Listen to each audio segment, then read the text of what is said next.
What's up, you guys? Tito in Japan. Not in Japan yet, but that's okay. Anyways, like I said in my last video, we're going to be trying to do consistent videos every Tuesday and Thursday. So I'm actually bringing you today with a manga review. So I'm going to try to make this a pretty main staple on the channel, manga reviews. And so I just figured, why not? Let's go with this for today. So today, let me make sure I'm reading this right. I'm going to be reviewing the manga called Gift Mugen Gacha de level 9099. Now, weird title, I know. Let me read you the English title here. I was almost killed by my comrades inside the dungeon, but I used the gift from Infinite Gacha. I got level 9099 friends. I'll take revenge on my ex-party members and the world. So, long title, I know. That's how manga is nowadays. Cry about it. But I'm just going to be covering like 3-4 points in the video. So, hopefully get you guys interested. For those of you who don't watch, those of you who don't read manga, this might be a good series to get you interested in certain titles maybe, or just open your perspective and maybe get you to read more mangas if you already read mangas. I'll also probably cover animes as well, but that'll be probably a separate playlist. Maybe I'll do manga on Tuesday, anime on Thursday. Don't know yet. We'll find out. By the way, I'm not trying to look away from the camera. I just have my main points off to the side over here. Oh, I feel like I'm sick. Okay. So point one I'm going to be talking about are the characters. So the main character is Light. That never specifies his last name. His name is just Light. Light is a human, and we are also introduced to 8 other characters in chapter 1. I'm probably just going to be mainly talking about the first couple chapters of this manga, not too many. So we start with Light and his party of 8 other people. Well, people.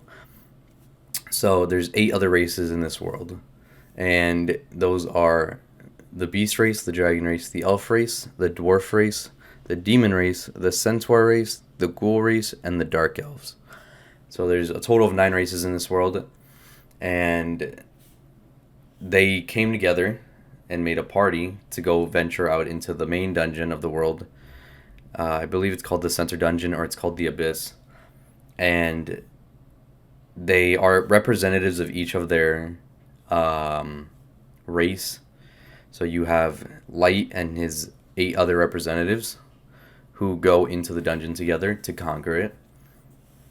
And this leads to the next point in my thing, the story. So going into the story, it starts off with these 9 total. 9 people, including Light. And they venture off into the Abyss, the biggest dungeon in the world, the most dangerous one as well, as it points out. And as they're going through the dungeon floors, we come to find out that Light is the weakest character of them all, at least in terms of that group. He is level 17, I think, and everyone else is like easily in like the triple digits. And this is because humans level up much slower than the other races. Because of this, it leads towards like cruelty towards humans. So within chapter 1, as they're down exploring, they enter like this one room and they begin to turn against Light. And so they turn against Light and they plot to kill him because they thought he was a master. And now that's going to come up more later. But they thought he was a master. And because of that, they were afraid of what he could become once he like got stronger or grew up. So they were ordered by their like leaders of their respective races and countries to eliminate Light. So we see them start turning on Light, and they corner him against the wall in this like little roomed off area. And just before he gets killed, they have him like cornered. He's on death's door pretty much.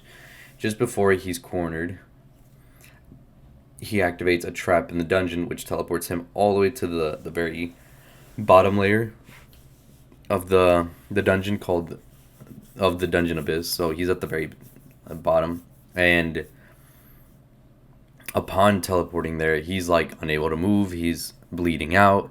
He's on death's door. Mans is not okay. Okay, And so he is about to be attacked by this extremely strong and large looking creature. I think it's like a Cerberus. It's like a three-headed dog. And so he's about to be attacked by this thing.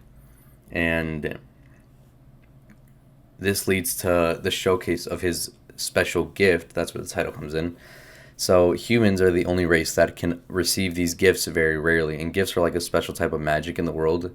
There's still like normal types of magic, but this is like a special magic more or less for humans. And his gift, as implied by the title, is called Unlimited Gacha or Infinite Gacha.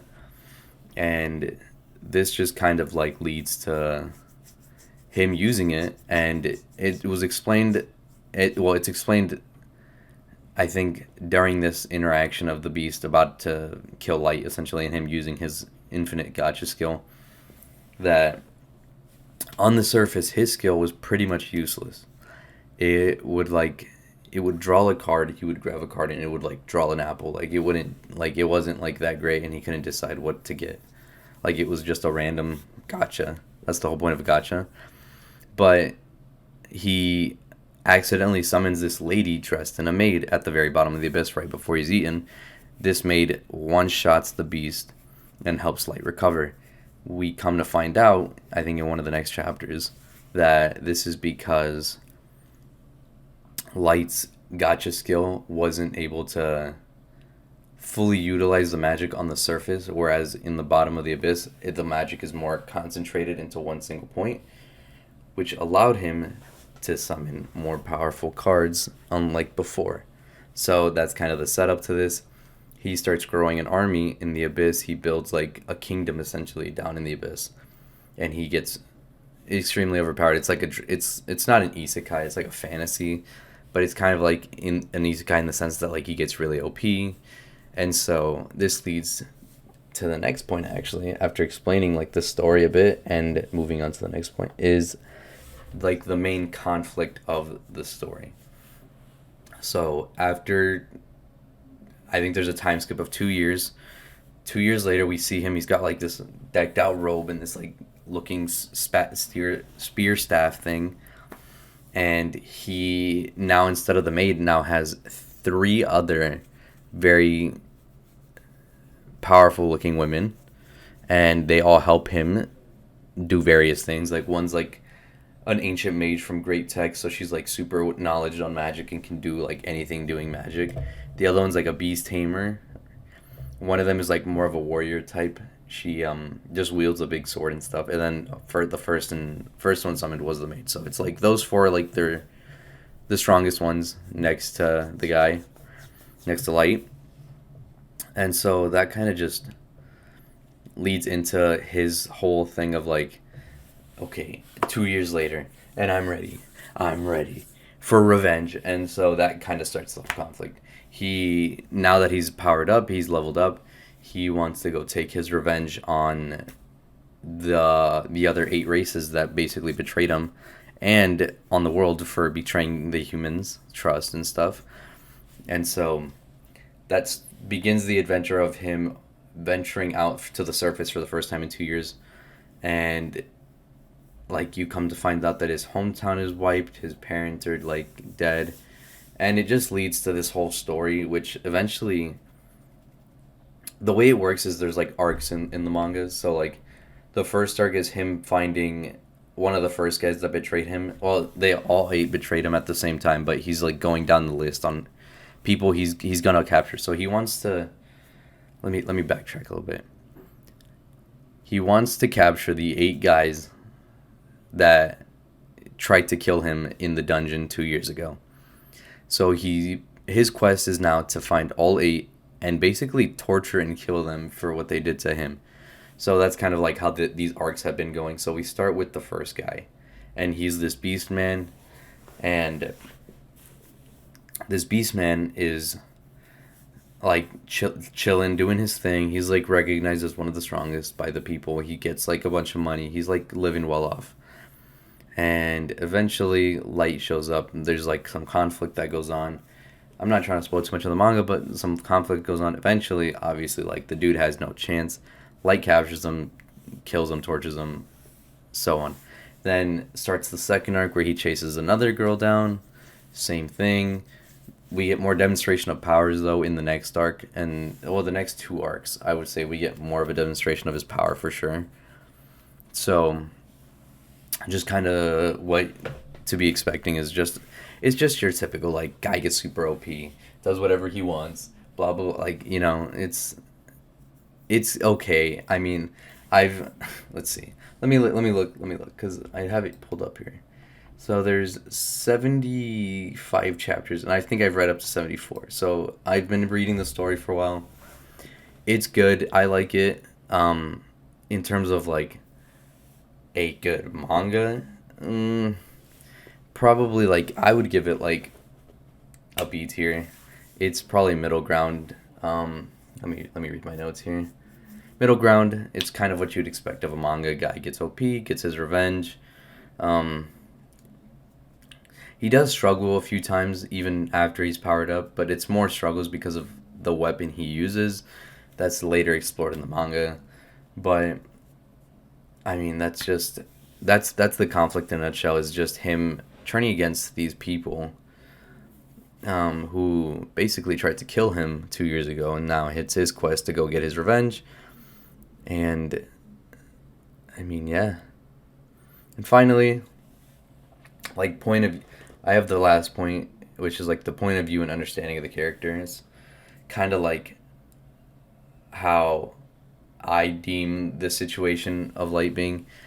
I was thinking about it. I was like, okay, so Light was basically tortured and almost killed by the 8 other races, which obviously led to his anger towards those 8 and the races and the whole down spiral of his thing. But it also led to him getting strong and whatnot.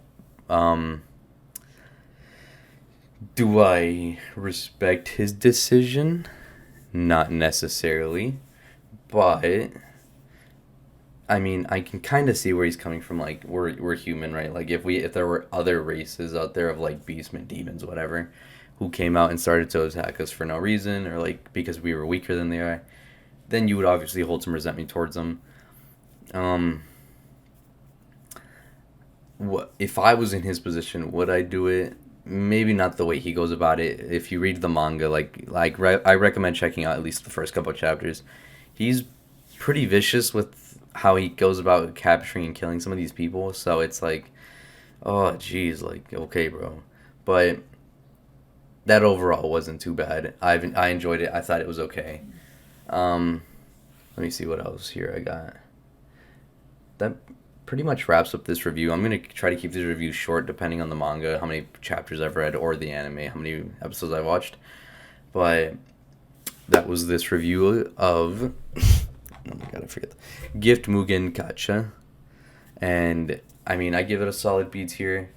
Um, if you're a manga enthusiast and like those like tropes of the guy getting OP, doing what he likes and getting revenge on his fellow comrades, it's like being banished from party type uh, trope, where like the guy gets banished from the party, they regret to live the decision.